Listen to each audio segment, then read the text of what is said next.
Hello my loves, welcome back to my channel. My name is Seema. In light of recent events happening in LA, I wanted to make a video about it, just discussing some things that people need to hear. My heart has been so disturbed and heavy by this, and I try not to let natural disasters or world events affect me much. I really try. I try to keep my mind clear from this stuff, because if it's already happened, we can't control it. This in particular, just because it's so close to me, not just in proximity but also to my heart. I've always enjoyed old Hollywood. I've always enjoyed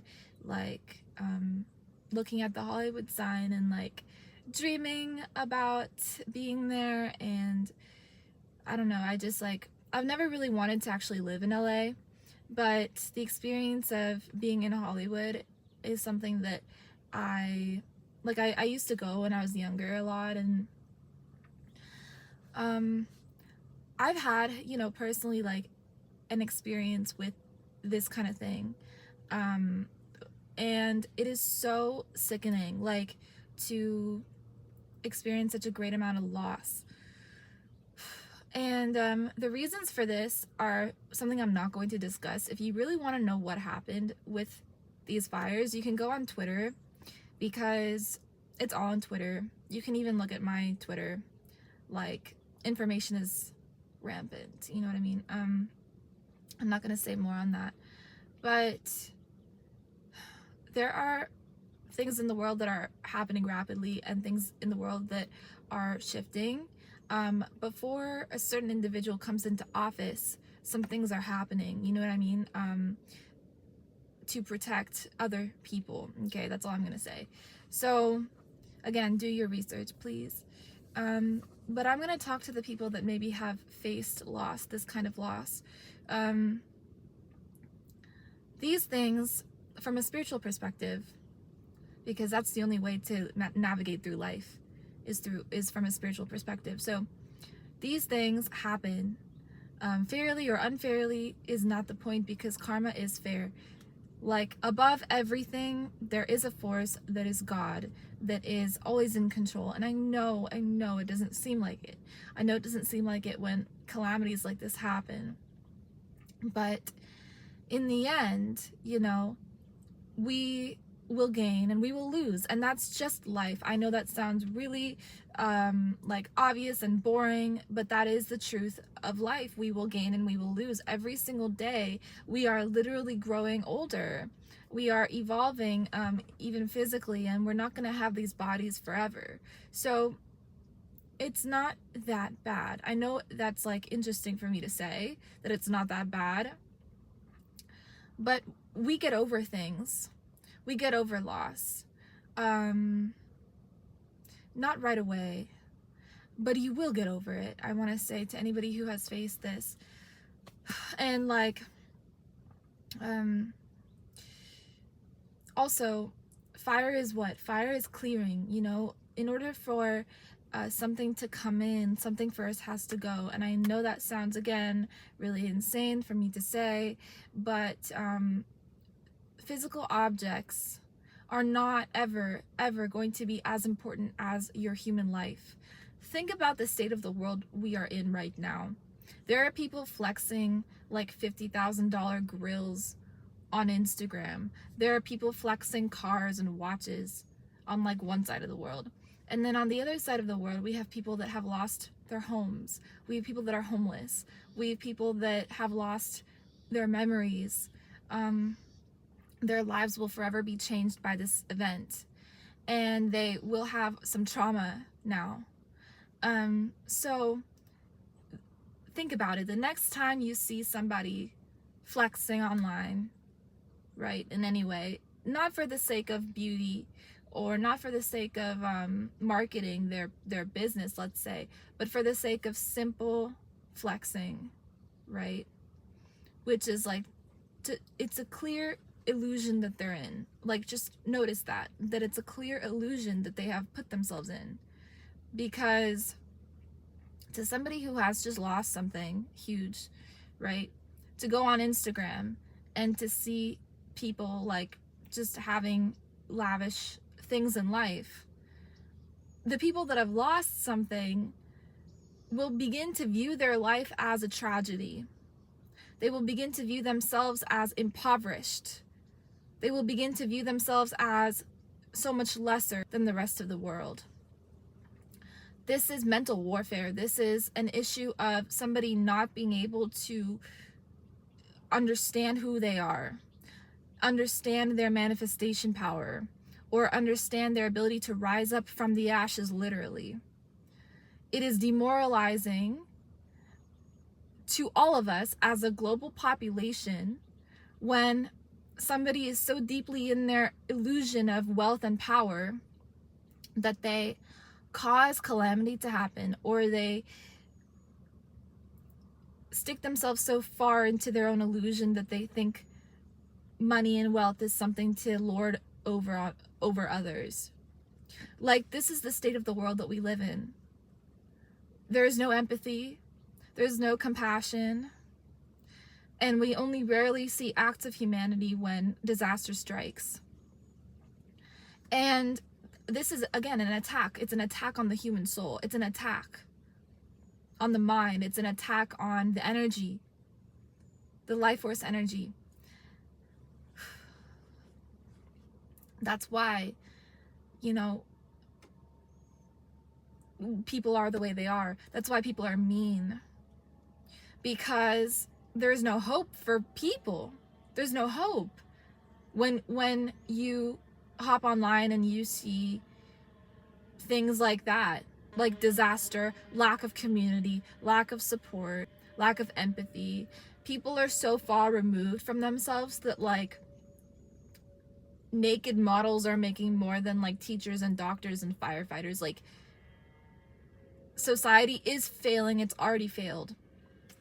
And you may be thinking, well, what can I do? Like, what can I do, Seema? Like, it's already failed. Like, but this is what you can do. And this is what I do. You can protect your mind. You can protect your mind from misinformation and from fear. You can consume the truth, correct information, by researching and looking for it and seeing where the world is headed. You can stop staying in pity, self-pity, and lack, even if you have just lost everything. I know this is a bold statement for me to say, but you still can be happy. It's up to you. You have your life. That's all you need. And I know that sounds far-fetched. Again, we have to be a little delulu in order to arrive now at the Salulu, because the Salulu is not obvious. The Salulu has not been happening. Do you understand what I'm saying? Like, it's not been happening for a very long time. And there are a lot of horrific things that have happened in humanity that if I were to sit here and talk about, we'd be here forever. It's been happening since Christ. Literally. So what can we do, again, is protect our own humanity, is to carry love and compassion, is to do our part no matter what that is, right?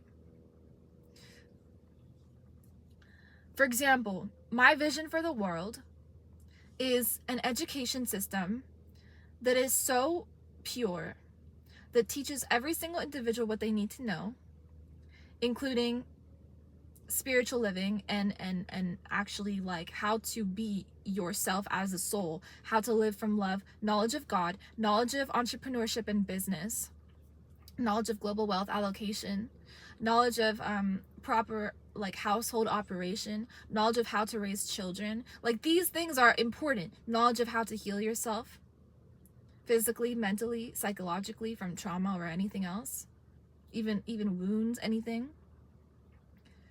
This is what I want for the world. And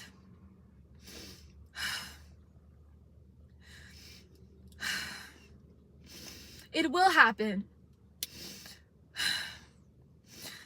Because this is what I want. And it has to happen in my lifetime. Like, that, I'm going to see to it. You know what I mean? And so Like, because there's just been too much pillaging, there's just been too much inner death, there's just been too much depression rampant, there's just been too much suffering. And human beings, when they suffer, they cannot self-actualize, they cannot understand their beauty, their who God is. They cannot understand God when they are faced with everything that is anti-God, like destruction and things of this nature. So with this education, war will stop. And I know this is like, you know, something that may not happen, or it seems far-fetched. It's going to happen. And this is me telling you that it's going to happen, because this is my life mission. So with this education, people will be internally set free, and there will be less of this stuff happening, you know. And it is important for people to understand their power. It's important for people to understand their individual power. Like, the importance of human life is the first thing that should be taught to people when they're very young. So we move through the world with this self-preservation, this understanding of self-preservation. This is what reading the Bible will teach you about. It'll teach you how God thinks. It'll teach you God's mind. It'll show you God's personality. And when you can tap into God and tap into God frequency, you'll be able to be an agent of this energy. And so people who have the power to control the world are not in line with this energy at all. They're in line with the opposite of this energy, right?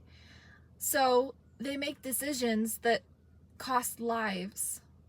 They don't understand what they're doing. Like, they're so deep into illusion of power. They don't understand karma. They think that they're above karma, which just goes to show you like how wrong they are, you know. So I want to say, pity them, pity the people, feel pity, feel pain for the people in power who cause certain things like this to happen all over the world, like loss, destruction.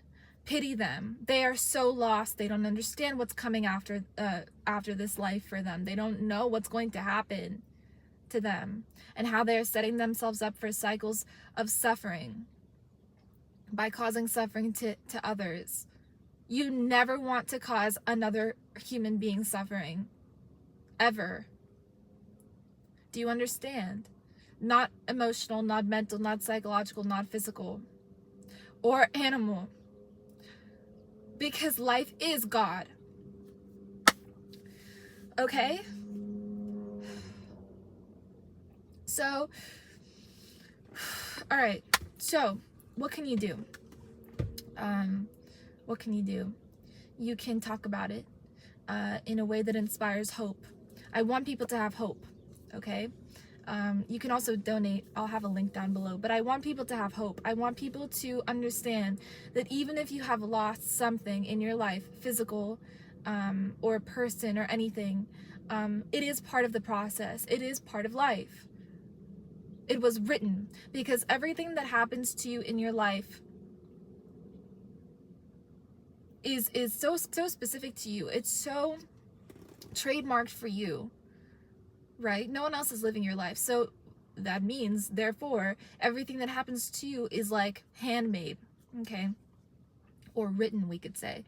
So because it has been handmade, written, you have to understand that it is fate, okay? So there's a difference between fate and destiny, and I'll get into that briefly. Fate is what is written. It already, we will die, like that's our fate. So, you know, that's something that is an example of fate. Destiny is up to you to carry out. So, like, for example, if I were to suddenly decide that I want to, like, just go marry anybody and, like, have a child with them, that is my personal free will. That is my destiny. And so it becomes part of my fate because I have personally woven it in. Just like I have decided to start this YouTube channel, right? I wove it into my fate.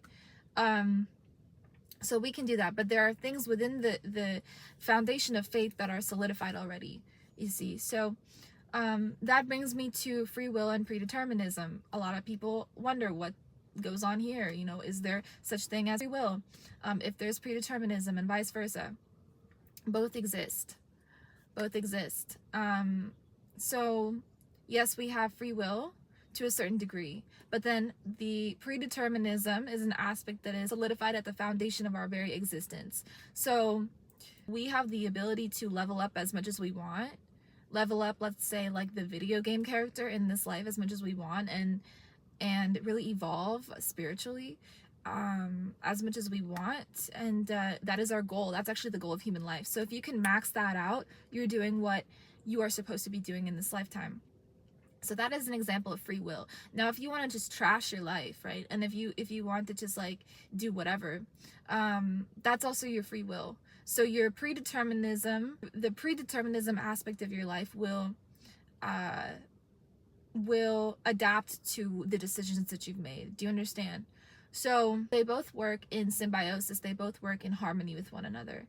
Okay, and I actually have some notes on my phone. You guys have no idea how many things I carry in my bag. I have my whole house in here. Like, I have a note on this that I wrote in 2017, actually, or 2018, on free will, because I was wondering about this.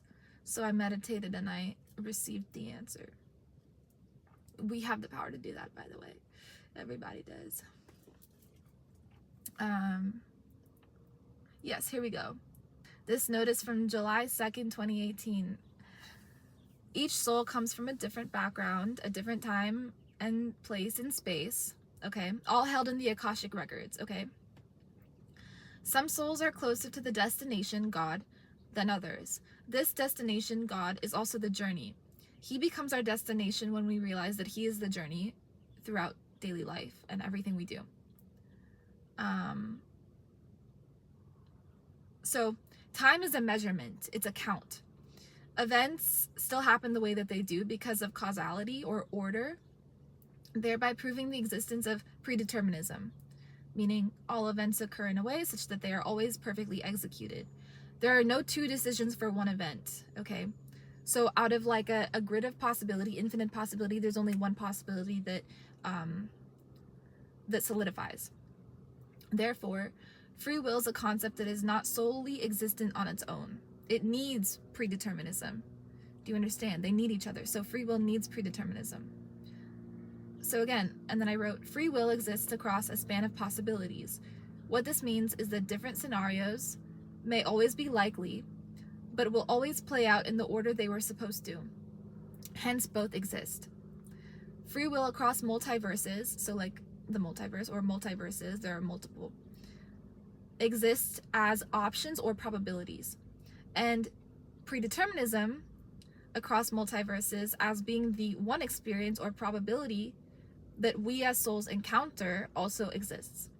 Because the entirety of these multiverses, the universe itself, operates in a way that is equally balanced, both of them function in conjunction.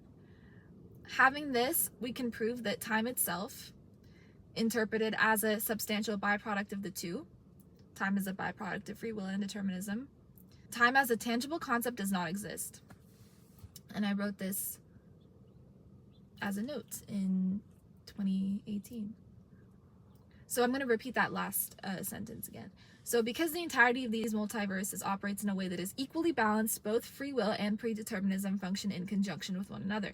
Having this and seeing this, we can prove that time itself, as interpreted as a substantial byproduct of the two, as a tangible concept, does not exist. So time is, again, able to be manipulated by us because we are above the fourth dimension.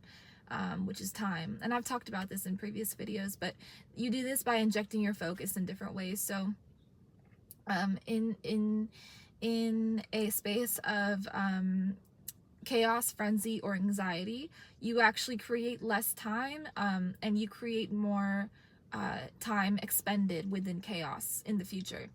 But if you are attaching your vibration and your feeling state to peace and tranquility, you open time, because your focus is sharp within the present moment. So it expands it. Your focus expands the present moment. So I hope that makes sense. And if you know about this, then you'll notice that when you do what you love, or when you are having fun, time slows down. When you are stressed out, or you create negative time for yourself, like you are trying to maybe you can't make a mental decision, or maybe you're stuck in anxiety or depression or whatever it is, time will go against you in just in different ways through circumstance. Circumstance is the vessel through which time flows, and circumstance will go against your natural flow or your natural life force energy. And that's how time shrinks for us, or we age, or we spend time here on this planet being sick, right? Or things like that. So I hope that makes sense to you. Time and circumstance are very much so correlated. So infuse your focus within the present moment and within the circumstance you desire. This is manifestation. And you will expand your now moment. You will expand your time, and you will create proper or correct manifestations for yourself. Okay, so I hope you enjoyed this video, and I do want to talk more about that, about creating the right manifestations for yourself. So I will tie this into what I discussed previously in this video, in that if you have lost something, now begin to create the proper manifestation for yourself. Do not stay in the vibration of loss. I know how it feels to lose, to suffer loss, and it's so easy to stay in the, we stay in that vibration. It's so shocking to the human psyche, right? So what we can do is attempt to get on our own side as fast as possible. Feel the pain, and take it. Okay, take it as a strength. Take it as something to mold you, to shape you. Take it with nobility. Let it grow you into somebody more noble, okay?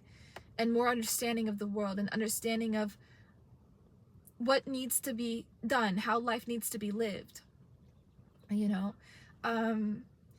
And take it with grace. Take pain with grace, because if you let it make you angry, or if you let it make you stay in depression, you are, again, not utilizing your life the way you can. It's like you're not seeing the gift. You're not seeing the gift. So I want you guys to see the gift. Even in any loss or any situation, see the gift. Fire is cleansing.